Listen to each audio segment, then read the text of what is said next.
கோலி talk Kollywood news. மீண்டும் இணையறாங்க சசிகுமாரும் சமுத்திரக்கனியும். நிமிர்ந்து நெல் பாடல்கள் வெளியீட்டு விழா பல பதில் தெரியாத கேள்விக்கு விடையளிச்சிருக்கு.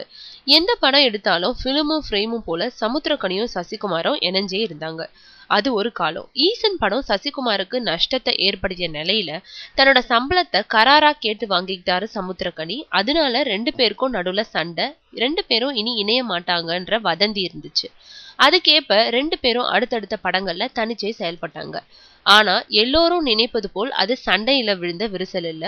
எல்லா படத்திலும் நாங்க நடிச்சிட்டு இருந்தோம். அதனால ஒரு சேஞ்சுக்கு அடுத்தவங்க தயாரிப்புல நடிக்கிறதுன்னு முடிவு பண்ணோம்.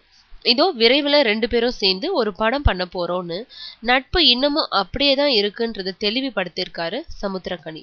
2 பேரும் கொஞ்சம் சேர்ந்தே இருங்க. சின்ன விரிசல் கண்டாலும் புல்டோசரை கொண்டு சொருகிறவங்க நம்ம ஆளுங்க.